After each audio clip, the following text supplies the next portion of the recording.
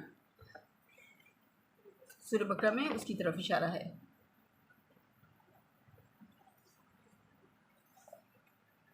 آگے سورہ بقرہ میں ہی آگے ذکر آتا ہے، آیت نمبر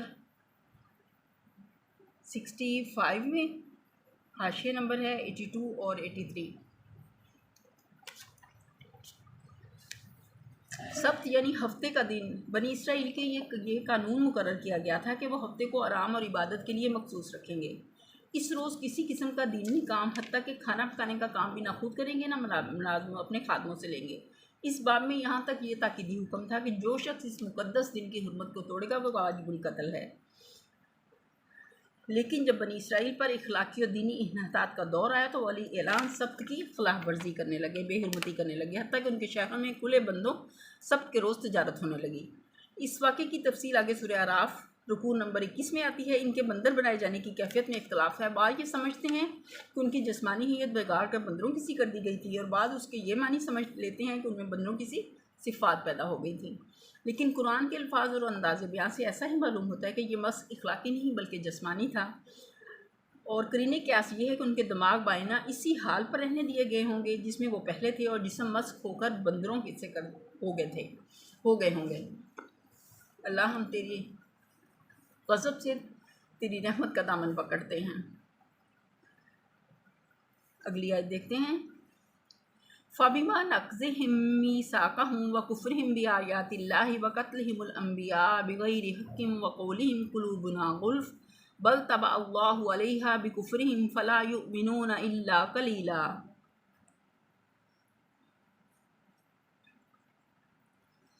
آخرکار ان کی عہد شکنی کی وجہ سے اور اس وجہ سے کہ انہوں نے اللہ کی آیات کو جھٹلایا اور متعدد پیغمبروں کو ناحق قتل کیا، اور یہاں تک کہا کہ ہمارے دل غلافوں میں محفوظ ہیں، حالانکہ در حقیقت ان کی باطل پرستی کے سبب سے اللہ نے ان کے دلوں پر ٹھپا لگا لیا، اسی وجہ سے یہ بہت کم ایمان لاتے ہیں۔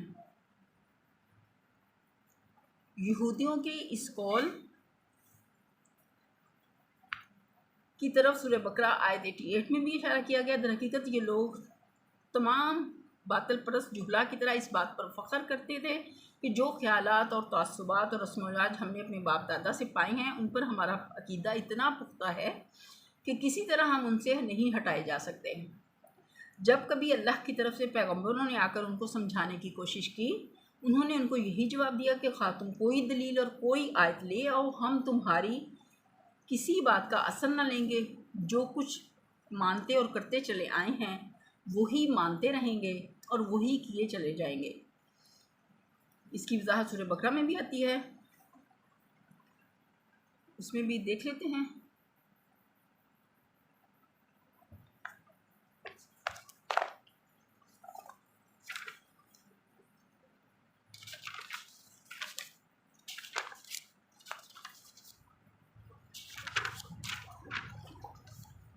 یعنی اپنے عقید و خیال میں ہم اتنے پختہ ہیں کہ خواہ تم کچھ کہو ہمارے دلوں پر تمہاری بات کا اثر نہ ہوگا۔ یہ وہی بات ہے جو تمام ایسے ہٹ درم لوگ کہا کرتے ہیں جن کے دل و دماغ پر جاہلانہ تعصب کا تسلط ہوتا ہے، وہ اسے عقیدے کی مضبوطی کا نام دے کر ایک خوبی شمار کرتے ہیں، حالانکہ اس سے بڑھ کر آدمی کے لیے کوئی عیب نہیں ہے کہ وہ اپنے موروثی عقائد و افکار پر جم جانے کا فیصلہ کر لے، خواہ ان کا غلط ہونا کیسے ہی کبھی دلائل سے ثابت کر دیا جائے۔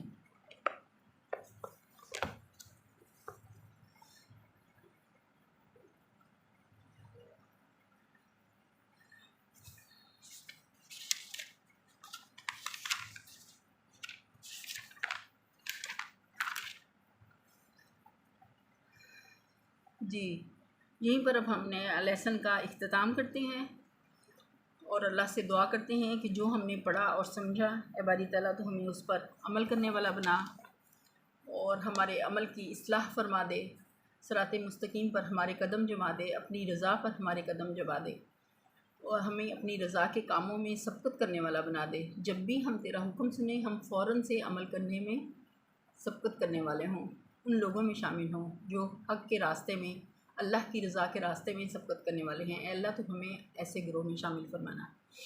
وآخر دعوانا ان الحمد للہ رب العالمین۔ سبحان ربک رب العزت عما یصفون وسلام علی المرسلین والحمد للہ رب العالمین۔